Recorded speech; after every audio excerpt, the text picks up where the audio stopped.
नियति के आगे किसी का बस नहीं चलता। कृपा बरसाती है तो जिंदगी बन जाती है, वहीं नियति की कुदृष्टि पड़ती है तो सब कुछ तबाह हो जाता है। इस बार नियति का प्रकोप राजघराने पर पड़ा है। 3 नवंबर की वो मनहूस रात, जब राजघराने पर दुखों का पहाड़ टूट पड़ा। जब दुनिया दिवाली की खुशियां मना रही थी, तो राज परिवार दुख के आंसुओं के सागर में डूबा था। आखिर दिवाली की रोशनी उनके घर तक कैसे पहुंचती? राजघराने का दीपक ही बुझ गया। आधी रात को दिल का दौरा पड़ने से खैरागढ़ रियासत के राजा देवव्रत सिंह की मृत्यु हो गई। राजा देवव्रत सिंह के निधन को लेकर तरह तरह की अफवाहें फैल रही है। इस बीच सीजी क्रांति की टीम ने राजा देवव्रत सिंह के खैरागढ़ स्थित कमल विलास पैलेस पहुंची, जहां राजकुमारी शताक्षी सिंह से विशेष चर्चा की। इस दौरान उन्होंने घटना वाली रात की दुखदाई पलों को सीजी क्रांति की टीम के साथ साझा किया। त्योहारी सीजन होने की वजह से राजा देवव्रत सिंह 3 नवंबर को दौरे पर नहीं गए। घर पर ही अपने दैनिक दिनचर्या में जुटे रहे। बेटी शताक्षी सिंह और बेटे आर्यव्रत सिंह के साथ टहलने खेत भी गए थे। रात को भोजन कर वे अपने कमरे में चले गए। जैसे कि मैं आपको बताऊं कि वो रात जिसने हम सबके होश उड़ा दिए, जिसने हमारा सब कुछ ले लिया हमसे, वो रात ऐसी थी जिसे हम कभी भूल नहीं सकते हैं। उस दिन दिवाली की रात थी। वो ऐसी रात थी जब सबके घर में दिए जल रहे थे, लेकिन हमारा दिया बुझ चुका था। वो रात हम कभी नहीं भूल सकते हैं। उस दिन सब इतना अच्छा था। हम हमारे पापा राजा देवव्रत सिंह जी, आज तक मैंने अपने 18 सालों में उनको इतना उत्साहित दिवाली के लिए कभी नहीं देखा था। और नहीं पता क्या था कि वो दिवाली के लिए इतना ज़्यादा खुश थे, इतना उत्साहित थे। उन्होंने हम दोनों को बोल रखा था कि बेटा हम अपन ये करेंगे, अपन वो करेंगे। पर सब अच्छा था। उस दिन उन्होंने बहुत अच्छे से हमारे साथ बैठ के शाम को चाय पी, हम खेत गए, हमने घूमा।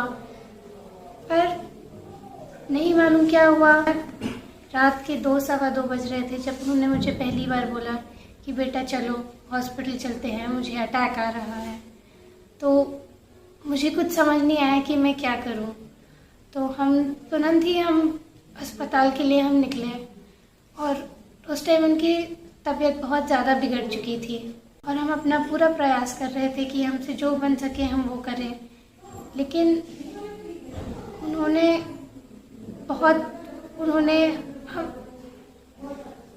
मेरे भाई उनके आखिरी समय तक हम उनके साथ थे।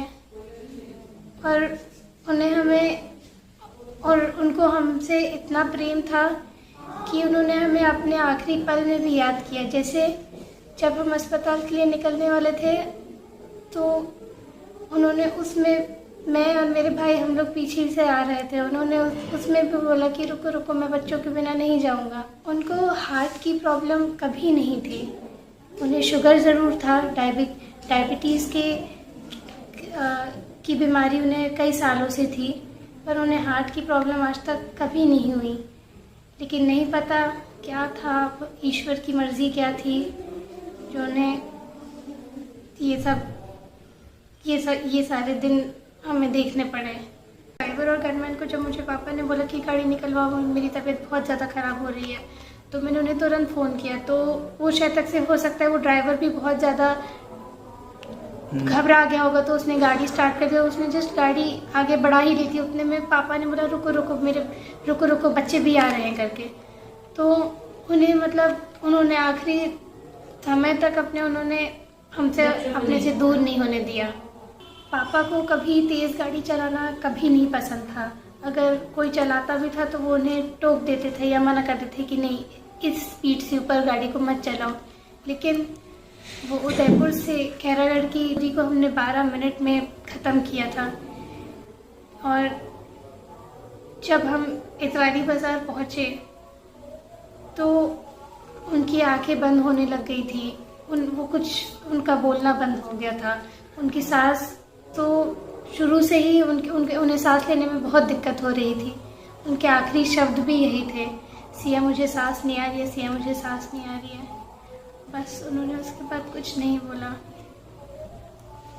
जहाँ तक कि हमें तो इतना नहीं आइडिया था कि उन्हें क्या हुआ है उस टाइम, क्योंकि उन्हें जब हम हॉस्पिटल लाए और जब मैंने डॉक्टर साहब को सारी बातें बताई तब उन्होंने बताया कि उस टाइम उन्हें सेकंड अटैक आ चुका था। तो वही बस उस चीज़ को हम सोचते हैं कि लोग एक अटैक आने के बाद दिल्ली से बॉम्बे कहाँ कहाँ नहीं चले जाते हैं, लेकिन हम वो चीज़ नहीं कर पाए। शायद तक से वो हमारी किस्मत में नहीं थी। पर मैं ईश्वर से यही प्रार्थना करूँगी, जहाँ पे भी हैं हमें देख रहे हैं, हमारे साथ में हैं और आगे रास्ता भी हमें वही दिखाएंगे।